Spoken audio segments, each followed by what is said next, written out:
Welcome back to my channel. আমি মিঠু, আর আমার চ্যানেলের নাম হচ্ছে মিঠু সরকার দাস। আশা করি তোমরা আমার চ্যানেলটাকে আজকে অনেকজনই জেনে গেছো। আমার নতুন বন্ধুদের অনেক অনেক ভালোবাসা, আর পুরনো যারা আছো তাদের তো অনেক অনেক অনেক ভালোবাসা। সবাইকে অনেক ভালোবাসা দিয়ে আজকে কিন্তু আমি একটা নতুন রেসিপি নিয়ে চলে এসেছি তোমাদের কাছে। আজকে আমি যে রেসিপিটা তোমাদের সঙ্গে শেয়ার করতে এসেছি সেটা হচ্ছে ট্যাংরা মাছের একটা রেসিপি বানাবো। চলো, এখানে আমি 4খানা ট্যাংরা মাছ নিয়ে নিয়েছি। আগেই থেকে কিন্তু আমি এটাকে ভালোভাবে ধুয়ে রেখেছিলাম। আর জানো তো, প্রত্যেকটা মাছের ভেতরে কিন্তু ডিম ভরা রয়েছে, মানে ডিম ভরা ট্যাংরা। চলো, এগুলোকে নুন হলুদ মাখিয়ে আমি একটু সাইডে সরিয়ে রাখি কিছুক্ষণের জন্য। তারপর আমি এখানে একটা বাটি নিয়ে নিয়েছি, আর এর মধ্যে নিয়ে নেব 1 চামচ কালো সর্ষে দিয়ে দিলাম। আর দেবো হচ্ছে 1 চামচ সাদা সর্ষে। সর্ষের পরিমাণটা কিন্তু দুটো একই থাকবে। আর আর দেবো হচ্ছে এর মধ্যে পোস্ত। পোস্তের ভাগটা কিন্তু একটু বেশি রাখতে হবে, তাহলে কিন্তু টেস্টটা ভালো হবে। চলো, 2 চামচ পোস্ত দিয়ে দিয়েছি এর মধ্যে। এরপর কিন্তু আমি একটা চামচের দ্বারা একটু ভালো করে মিশিয়ে নেব সর্ষে আর পোস্তটাকে। মেশানোর পরে কিন্তু আমি দিয়ে দেবো হচ্ছে একটু সামান্য গুঁড়ো হলুদ, আর তারপর দেবো হচ্ছে সামান্য একটু নুন। চলো, এরপর নিয়ে আসি যে কাঁচা লঙ্কা রেখেছিলাম, কাঁচা পাকা লঙ্কা 4টে, সেগুলো দিয়ে দিলাম। এবার দেওয়ার পরে ঢাকনাটা দিয়ে দিলাম। ঢাকনাটা দেওয়ার পরে কিন্তু আমার এটাকে পেস্ট বানাতে হবে। চলো, এবার পেস্টটা বানিয়ে কিন্তু আমি ফিরে আসছি, ততক্ষণে কিন্তু তোমরা আমার সাথে থেকো। চলো, পেস্ট কিন্তু আমার এক্ষুনি হয়ে যাবে। চলো, পেস্ট আমার কিন্তু রেডি হয়ে গেছে। দেখো কতটা সুন্দর কালার হয়েছে। কেন বলো তো এত সুন্দর কালার হয়েছে? এর মধ্যে অ্যাকচুয়ালি আমি দিয়েছিলাম একটু সামান্য হলুদ, আর যে কাঁচা পাকা লঙ্কাটা দিয়েছিলাম না, তার জন্য এত সুন্দর কালার এসছে। চলো, এটাকে আমি এবার সাইডে সরিয়ে রাখি, একটা বাটি নিয়ে আসি। দেখো, আমি কিন্তু কাচের যেটাকে বোল বলা হয়, বাটি বলা হয়, যাই বলো না কেন, তার মধ্যে একটা ছাঁকনি বসিয়ে দিয়েছে। এবার এটাকে কিন্তু আমি ছেঁকে নেব, কেননা এই সমেত দিলে না কি হবে বলো তো, সর্ষের যে কালো কালো ইয়েগুলো না, ওগুলো দেখতে বাজে লাগে। তার জন্য কিন্তু আমি এটাকে সম্পূর্ণ ছাঁকনির দ্বারা ছেঁকে নেব। ছাকার পরে দেখো কত সুন্দর এটা হয়েছে, দেখতেই পেয়েছো। আর যে ছাবাগুলো বেরিয়েছিল, যেটা আর কি খোসা খোসাগুলো বেরিয়েছিল, সেগুলোকে আমি ফেলে দিয়েছি। চলো, এটাকে আমি এবার সাইডে সরিয়ে রাখি। এবার কড়াইটাকে নিয়ে আসি। কড়াইটা আমি কিন্তু গ্যাসে বসিয়ে দিয়েছি, গরম হয়ে গেছে কড়াই। আমি কিন্তু রিফাইন অয়েল দিয়ে দিলাম। সাফোলা গোল্ড কিন্তু দিয়ে রান্নাটা করছি আমি। চলো, তেল তো গরম হয়ে গেছে, খুন্তিটা দিয়ে একটু ভালো করে নাড়িয়ে নিই, যাতে মাছটা যাতে ভেঙে না যায়। অল্প গরম হলে মাছ দিলে মাছ ভেঙে যাবে, তার জন্য একটু তেলটা ভালো করে গরম করে নিতে হবে। আমি মাছগুলো দিয়ে দিচ্ছি, দুটো দুটো করে মাছ ভাজবো, নইলে মাছগুলো ভেঙে যাবে।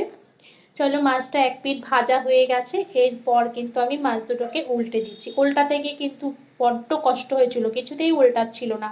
তারপর কিন্তু পরবর্তী যে মাছ দুটো আছে, সেই মাছ দুটো কিন্তু আমি পরপর একসাথে কিন্তু ভেজে নেব।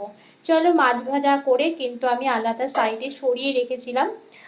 আর ও, তার আগে আমি বলি যে এই রেসিপিটার নাম হচ্ছে কি বলতো, সর্ষে পোস্ত ধনেপাতা দিয়ে একটা মাছের রেসিপি করেছি। এটার নাম দেব হচ্ছে ওই কি বলবো বলো তো, ট্যাংরার বহুরূপ। ট্যাংরার তো বহুরূপে রান্না হয়, তাই না? তার জন্য ট্যাংরার বহুরূপই নাম দিলাম। এদিকে সাইডে কিন্তু আমি মাছ ভাজা তুলে রেখেছি, এখানে ধনেপাতা কুচিয়ে নিয়েছিলাম। আর দেখো, এবার তেলটা গরম হয়ে গেছে। মাছ ভাজা তেলের মধ্যেই কিন্তু আমি যে পেস্ট বানিয়ে রেখেছিলাম সেটাকে কিন্তু আমি এবার দিয়ে দিলাম।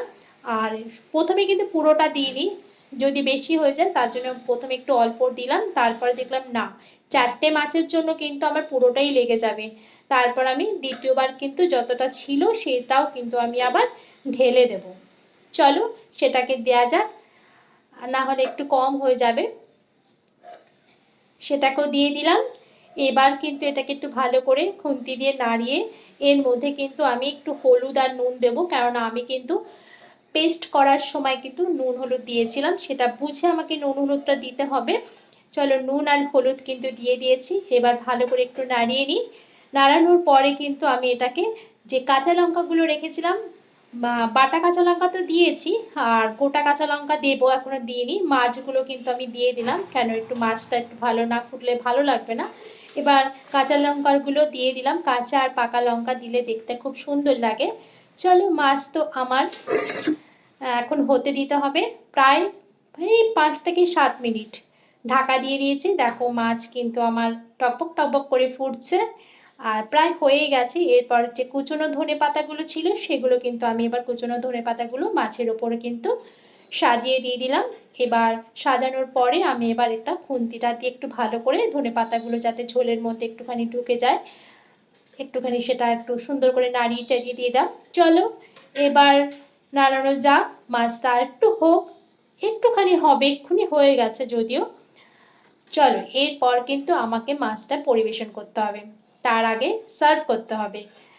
চলো একটা প্লেট নিয়ে আসি, প্লেটের মধ্যে এবার মাছটাকে ঢালা যাক।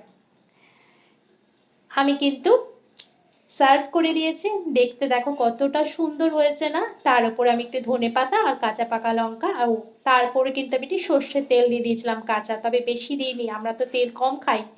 অল্প একটু কাঁচা সর্ষে তেল দিয়ে দিয়েছিলাম, তোমরা চাইলে একটু বেশি করে দিও আর কি, ভীষণ সুন্দর গন্ধ হয়। একটু ধনে পাতা আর কাঁচা পাকা লঙ্কা দিয়ে একটু গার্নিশ করে দিয়েছি। চলো, দেখতে সুন্দর হয়েছে, খেতেও কিন্তু তার থেকেও বেশি টেস্ট হয়েছে। তোমরা যদি তোমাদের যদি ভালো লেগে থাকে তাহলে তোমরা একবার বাড়িতে ট্রাই করো। আবার ফিরছি পরে একটা কোনো রেসিপি কিংবা ব্লগ, যাই হোক কিছু নিয়ে তো একটা ফিরবই। ততক্ষণে তোমরা কিন্তু খুব ভালো থেকো, সুস্থ থেকো, আর এভাবে আমাকে ভালোবেসো, আমার পাশে থেকো। আর তোমাদের কেমন লাগলো এই রেসিপিটা সুন্দর সুন্দর কমেন্টের দ্বারা আমাকে কিন্তু জানিও। চলো সবাই ভালো থেকো আর টেক কেয়ার, টাটা, বাই।